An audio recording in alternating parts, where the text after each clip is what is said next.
Hello, everybody, and welcome to today's BA Insights session. And today we're talking about business analysis and design thinking. I'm really pleased to have some guests with me who know all about the topic and will be discussing with me this very topic. So that's enough from me. I think from the first instance, if I can ask my guests to start introducing themselves, starting with yourself, please, Yoann.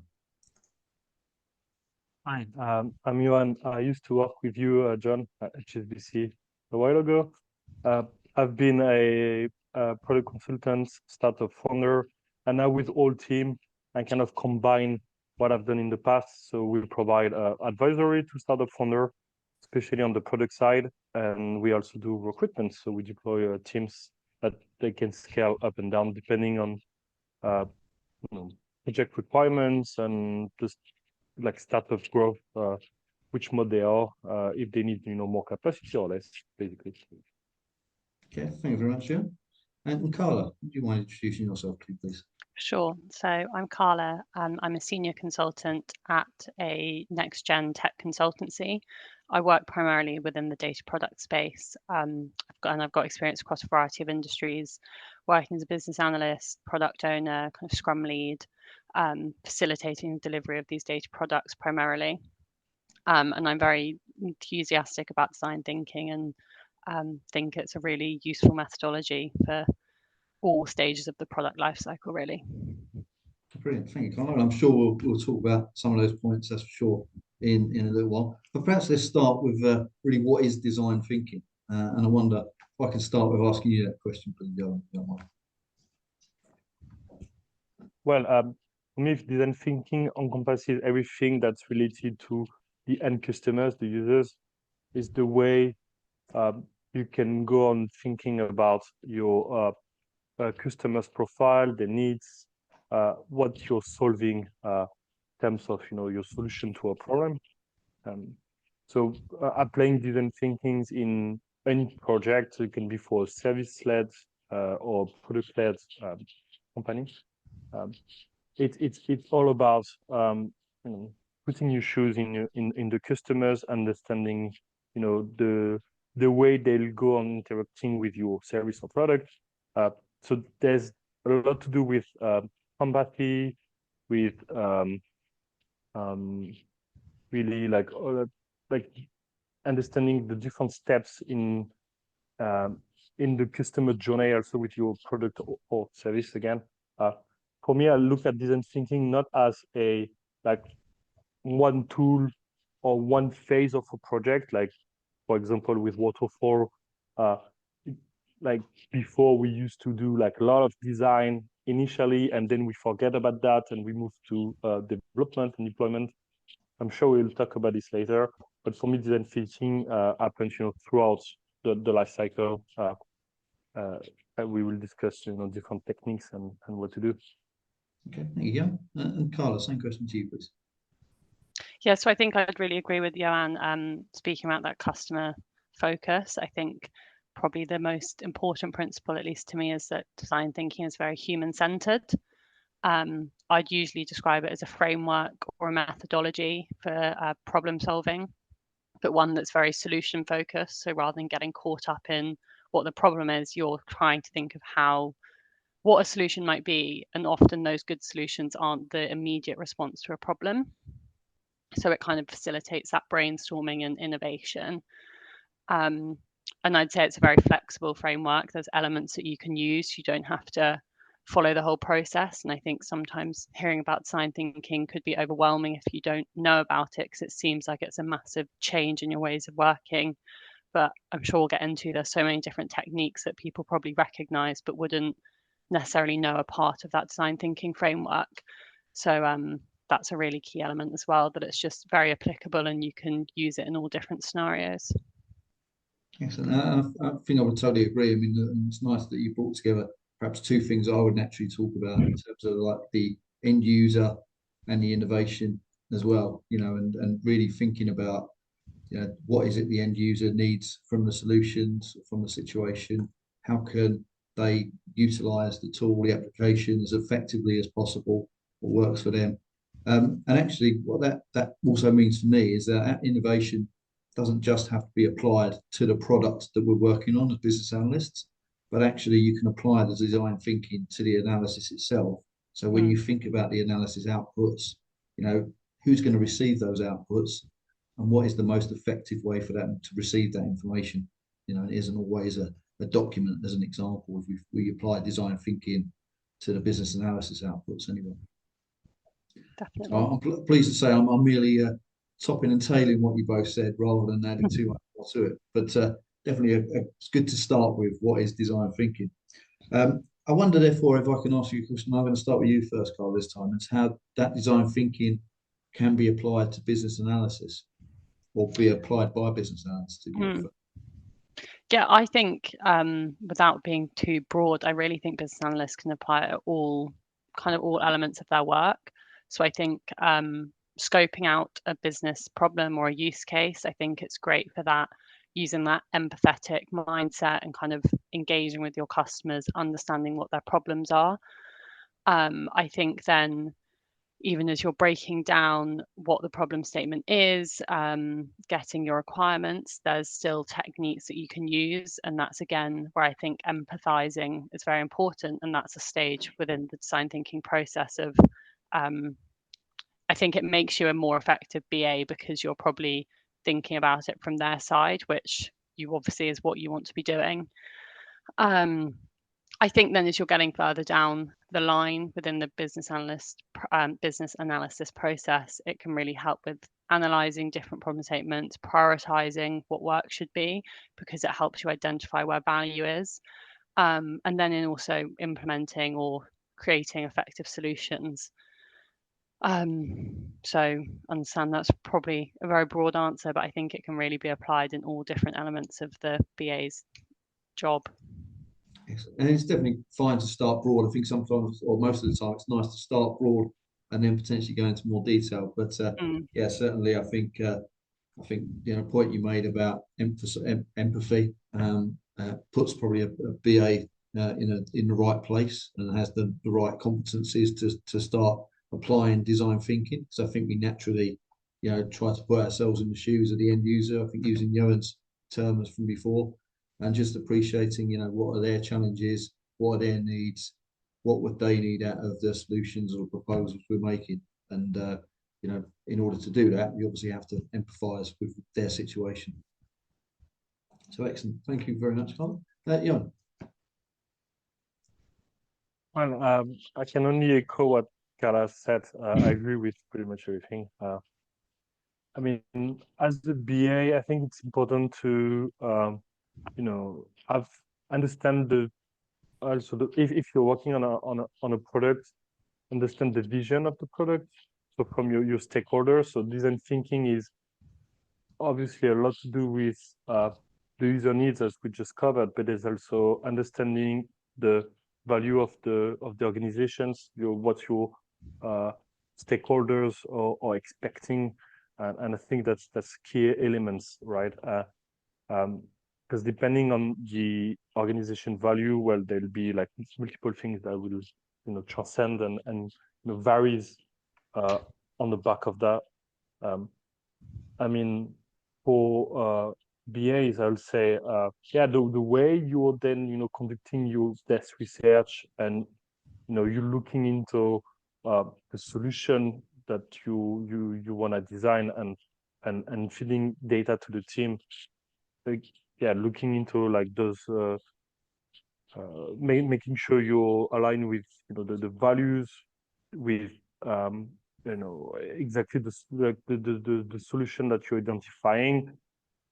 You might do your research differently, I think, and having more empathy for users and really trying to again put yourself into the shoes. You might direct your thinking differently, as opposed to, I don't know if I can give a counter example of that on the fly, but I'm pretty sure I'm making a point. So I think it's design thinking also is a method that helps you at that research phase, prioritizing and what you're looking for, designing your customers' interviews a certain way, opening up conversation within your team and with your stakeholders, and so on and so forth. I think that's a good point there. A few good points there, but particularly on the stakeholders. So I think if you before you go and speak to the stakeholders, recognizing that the products that you're working on, have a design element to them, from different degrees, and being able to, recognize that, that you're going to go in with that design thinking mentality to your conversations with stakeholders in the first place. That now enables you then to think about the type of questions that you might need to use to interact with those stakeholders, rather than Exactly that. I guess the basic of what do you want, which hopefully most BAs ask more than that, but beyond the what do you want, let's have a look at some examples. Let's start build out what it could look like, and then the natural conversations then around, why is that important? Why should that widget go there? Why is it important to be able to interact with the tool in that way? And it's sort of asking those challenging questions to make sure that the end product is designed in the most effective way for across the number of users that interact with it. I think the points I would probably add to that as well is really, for me, when I think about design thinking, it probably starts right at the start in terms of starts with the planning and investigation of the analysis that you're being asked to do. But it also covers as well process. And when we start thinking about, the even the current state process, trying to identify as those areas of issues and pain points where the user experience isn't what it could be improved, or whether perhaps a user's experience is impeded by what they're not receiving further on in the chain. That can have a big impact. So understanding that and trying to mitigate for it or remove those inefficiencies in the target state, definitely would seem to be an appropriate way to use design thinking. And I wonder, I mean, if that being the case, I mean, I've obviously started to introduce potentially some techniques there. Start thinking about business process, but I wonder, Yoann, are there any obvious techniques perhaps that you might naturally apply when considering design thinking for your projects? I mean, you said it yourself, asking the right question, open question. And for me, everything starts with why. There's a famous book about it from Simon Sinek. There is a framework, it's called the 5 whys out. So I'm pretty sure Carla has used it before. I think that's important, and you can use this at the point where you're making assumptions. So you've got a list of assumptions and you're unsure about directions where you're going, and you still need clarifications, and that's perfect. But I'll say this technique can be applied throughout the life cycle. So every time the team is unsure about something, features to develop or a new idea, requirements, asking why always. What I like to do more these days, in line with the methodology, is discovery sessions. So before using the Scrum methodology, we will do quite lengthy planning sessions, and we tend to replace these planning sessions with discovery session, and that's where a BA could really be someone that facilitate those sessions. So instead of having all our requirements lined up in a Jira board somewhere with all the items that we know we need to design or develop, it's coming from we've done this, now we have to do the next bit, but how do we go after the next set of features from our early research? What else do we need to learn from our customers or stakeholders? And then you break it down into using your sprint calendar. You have more recurring discovery sessions, because previously, I mean, in the past, we will tend to do discovery session at the very beginning and then forget about them. And before, I let Carla, share some techniques that she has. I can add one, which is when I love co-creation, anything that has to do with pairing with someone, it's interesting at different points of time. So as a BA, if you can get time with your product designer, with your engineering team, etc., and you can just look at one thing we're trying to solve and sort of, co-create, like work with them, and you can do it, with like different tools and different forms. That's really important. So if I summarize, yeah, like discovery, call, co-creation, having like facilitating those sessions and doing it like in a recurring manner. And then we will certainly talk about prototyping, which is very important, and there's lots of great software to do prototypes. I mean, that's Yeah, sorry, go on. so I was going to say I completely agree with that. I think, and obviously, yeah, you said the 5 whys. I was smiling because I thought the same. I think that was really well said. I mean, it's interesting, like that. Like I hear 5 whys mentioned, and it's what's evident is that some of the techniques that we might naturally think about as more generic BA approaches that we can all use with a design thinking mentality, and therefore, challenge and I guess building on what the whys. Why is it the user's doing this at the moment? Why do they feel like that what they're using is efficient? Why are they having problems? Why can't this solution be better? And so on. So I'll probably have better whys if I thought about it, but at least it's a good example of a fairly simple technique, but to be able to get under the bonnet of the requirements and figure out design principles to apply. You mentioned there as well, Rowan, about like discovery sessions and the evolution. I think it's a really interesting point, because I think it might feel like to some people that you have to come up with the design right at the start, and that's a fixed thing, and it's never going to change. But sometimes the user's experience of the design of a product evolves over time as the product design evolves as well, in terms of, you have some initial thoughts perhaps based on their requirements or their issues. That might allow the UX designer or the design team or even the development team to put something in place. And then it's about coming back around the table and looking at what's been put forward and sort of discussing, have we gone as far as we can, or can we alter the design to make it better or more appropriate or more efficient or a better experience? So I definitely like the point you're making there about that evolution of thinking as well. I think as well, you sort of naturally took us into prototyping, which we will talk about in a moment as well.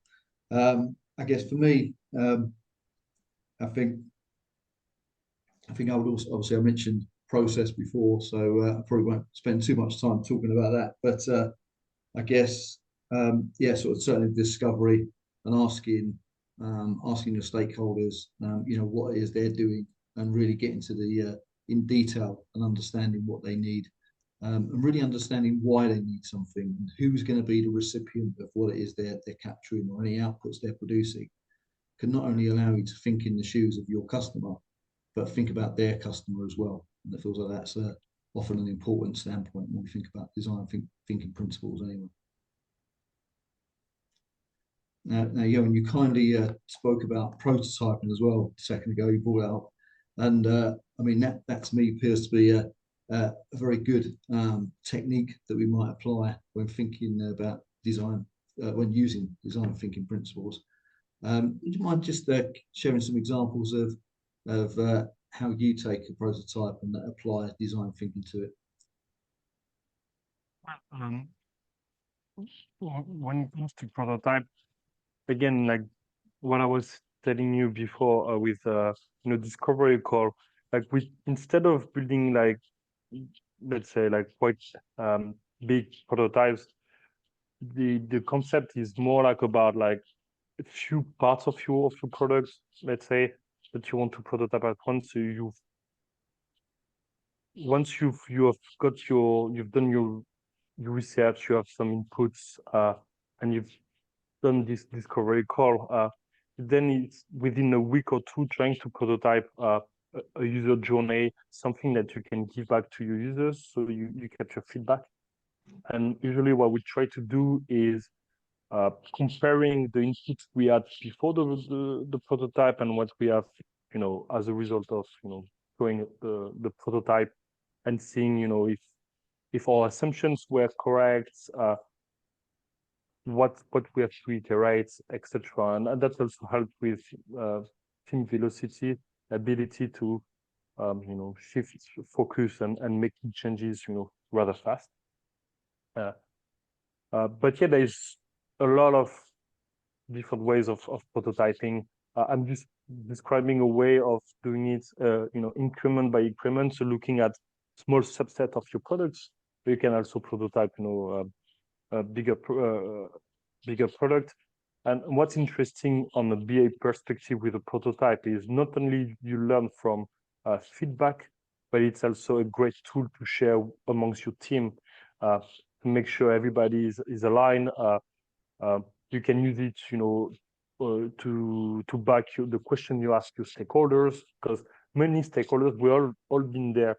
When you ask them questions on Zoom or face to face, and there's no visuals, they struggle sometimes to articulate the answers, or you might not ask necessarily the question the right way, so it's a bit ambiguous, and then you're out of the meeting like thinking that you've got what they were telling you, but you realize a few months after down the road that no, it wasn't the case.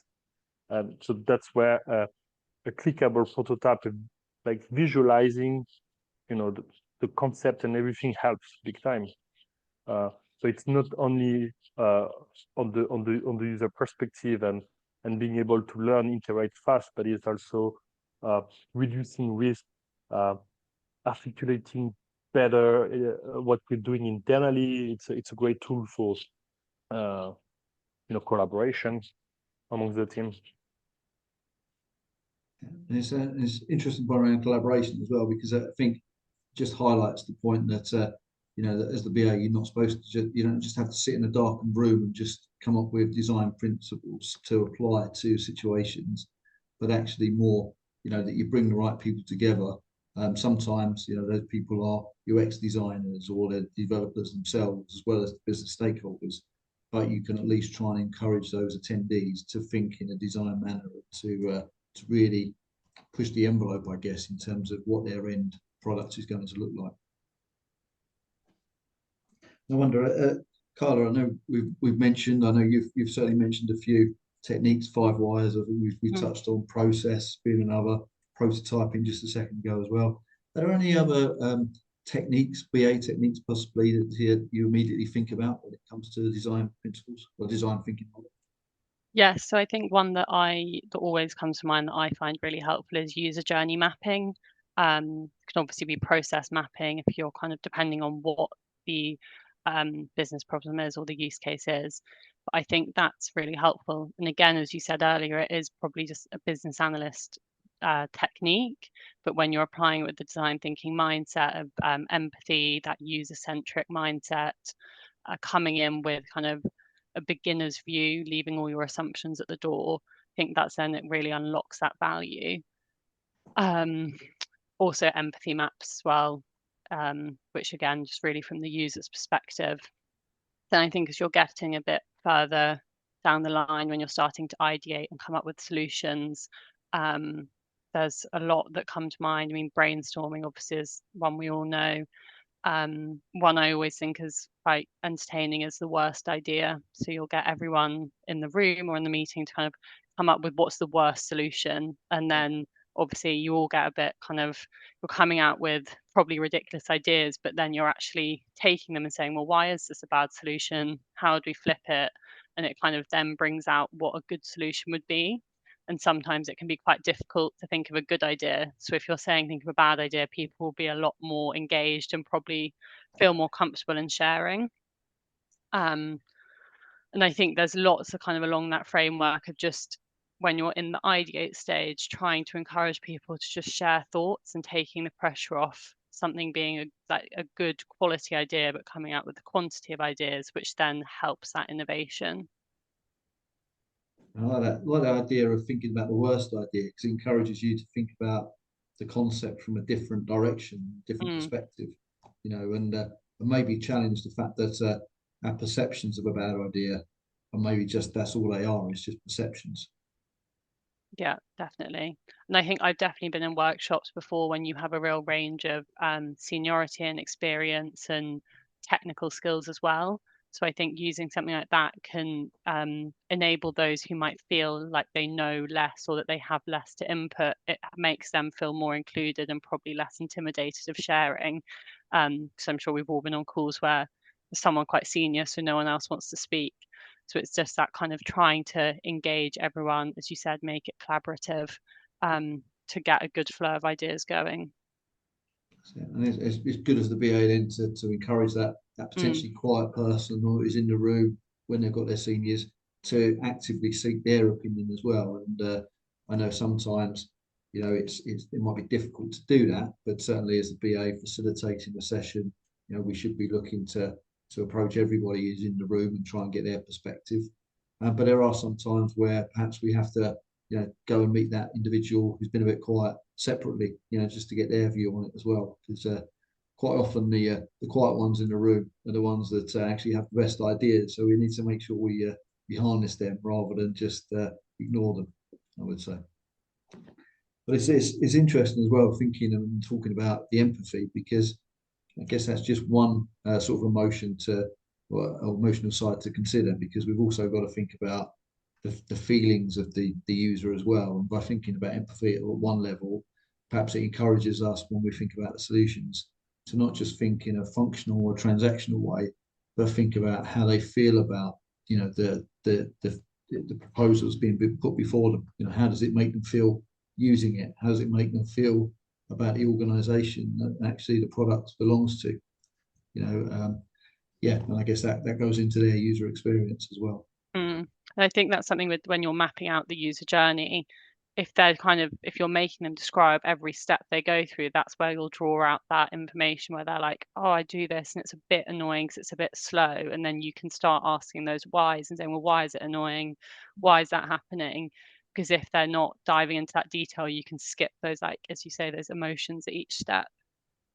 And that's a nice way, I think, of sort of showing us the connection of some of these techniques that we've been talking about. And then a natural connection then is perhaps to that worse idea, because once you've got a view then of the process, the issue, the user journey, you know, then you can start to float some of your initial ideas. Well, you know, why do we not try this? You know, could this work?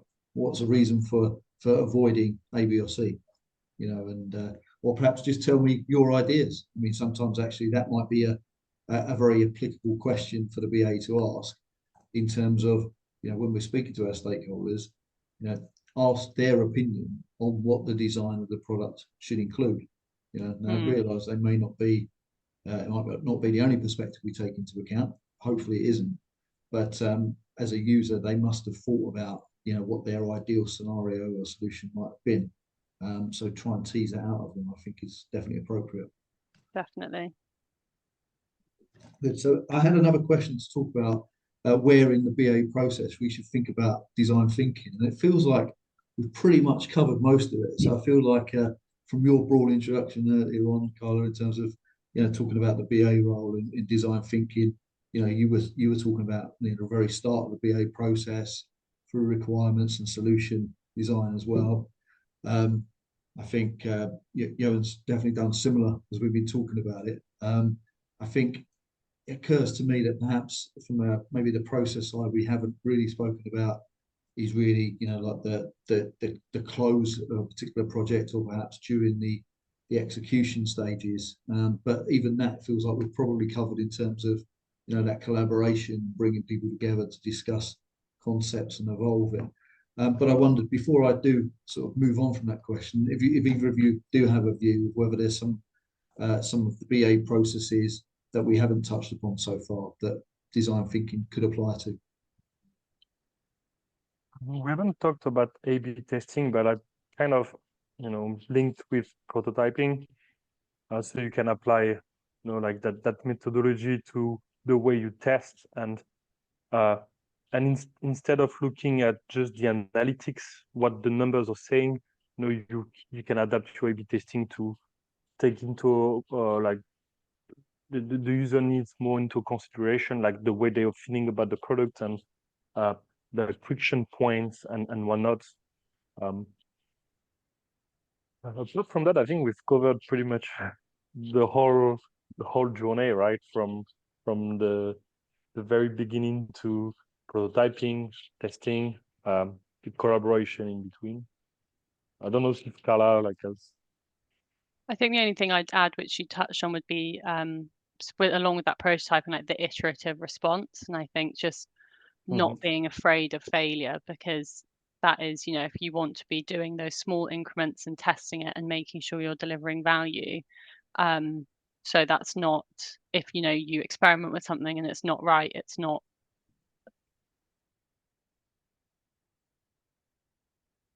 bad, it's just you're testing things. I think that would be my. Sorry, have you still got me? Yeah, we have, and it's certainly the point you're making there, Carla, about that iterative approach. Certainly is the right one, and not feeling pressured to have to come up with the right solution all the time. Carla went a bit blurry there. I'm sure she'll be back, but yeah, I definitely agree. Is that we need to be able to think about, just evolve our ideas, not be afraid to put out their ideas that might not be actually appropriate straight away, or maybe the wrong idea, but certainly from the wrong ideas, we can evolve and find the right ones. So we should be, feel confident enough to share whatever our perspectives are. And I think certainly as a BA, we should be there to encourage our stakeholders to share their perspectives, whatever they may be, positive, negative, or somewhere in between. If those stakeholders feel a little bit sensitive and they'd rather not sort of like make it too obvious that they're the person with the negative idea, then we can speak on their behalf, that's for sure, and to raise these points. Because ultimately, it's the challenging questions that are asked that will challenge the design. And ultimately, if we think about those challenging points, we'll design a better product, deliver a better product, people will get a better outcome from it. Good. So it feels like we've covered most of all of the questions that I thought we'd cover today, which is good. I just want to, before we close, if there are any final points that either of you might want to share on the topic of design thinking. And I wonder, Carla, I'll start with you, if there are anything. Sure. I think the main thing that I think about design thinking that I'd want to share is just what a useful tool it can be, even for business analysts who are quite new in the field. I think although it could seem like it's kind of something new to learn and might be intimidating to implement, I think it's a really useful almost tactic, because if you're using these techniques, it helps you facilitate, but it also gives you a kind of framework to build on, which if you're going into a scoping session or you're coming up with your ideas and brainstorming, it gives you those steps to follow. So I just really recommend it for anyone who wants to experiment to try it, because and as we said earlier, there are so many different elements of it that you can pluck out and use. I think it just really enhances the work that a BA does. Thanks. I suggest, I wonder, Carl, there's probably plenty of BAs that are actually applying design thinking today without necessarily realising it. I remember the first time I came across the term, I was actually working with Yoann quite a few years ago.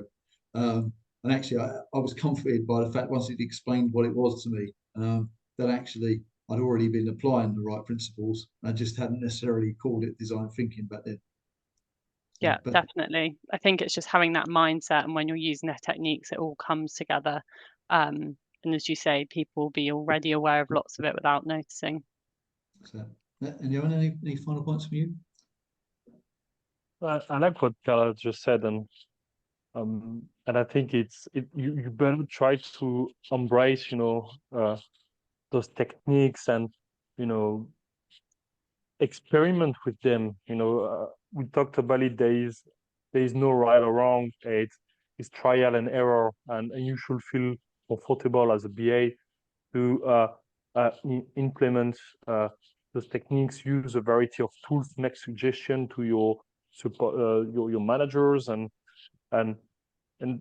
then see how things go. But at the end of the day, it's all about creating value, and your role is being a facilitator, is being someone that's connect the dots among the team and between the customers and the product product people, and maintaining the product vision. So I mean, we talk about product, it applies also for other things than products. So yeah, I'll just say, you know, as a BA, I will be curious, you know, to learn about them. I'll be watching or attending myself workshops, learn from others. There's, you know, a variety of ways to run a brainstorming session, but yeah, at the end of the day, if it's done in a fun way where everybody had a voice, and you were able, you know, to harness, you know, like the potential of everyone in the room from like regardless of the seniority, and then you've come to like some like you've produced insights, you know, to understanding more your customers and your stakeholders. Then you've done your job. So, and I think then just beyond that, it becomes, you know, there's outcomes from speaking to your stakeholders that you've spoken to, that you've worked with, whether or not they are outcomes that are immediately transferable as requirements, to at least make sure that you're documenting, you know, what come out of these sessions. So, you know, some ideas that were discussed perhaps, or ideas that were disregarded, because whilst they were disregarded at one point, they may be appropriate to bring back into play at a later stage as well. Absolutely. Yeah. Okay. Brilliant. Well, I think probably the only other thing we not touched on, which just occurs to me as well, is that sometimes we work with organisations and clients that have their own internal branding teams. And I know that some of those branding teams, working with some of them, have already thought about some of the design principles to apply to the way that their products should look and the look and feel of the output to their clients. So that can be also a useful resource for individuals or BAs to work with, you know, to understand, is there a branding team at the client organisation you're working with? And then if so, interact with them and learn from them and understand what design principles they've already applied and design thinking they've applied to the branding for that particular organisation. But aside from that, I feel like we've covered all the various things I might have expected us to, and one or two more as well. So with that in mind, I feel like now's probably a good time to close. But thank you, you know, Carla, for your time and your expertise. Definitely good speaking to you both again. And thank you, everybody. We'll look forward to a later session and hearing from you again. Thanks so much.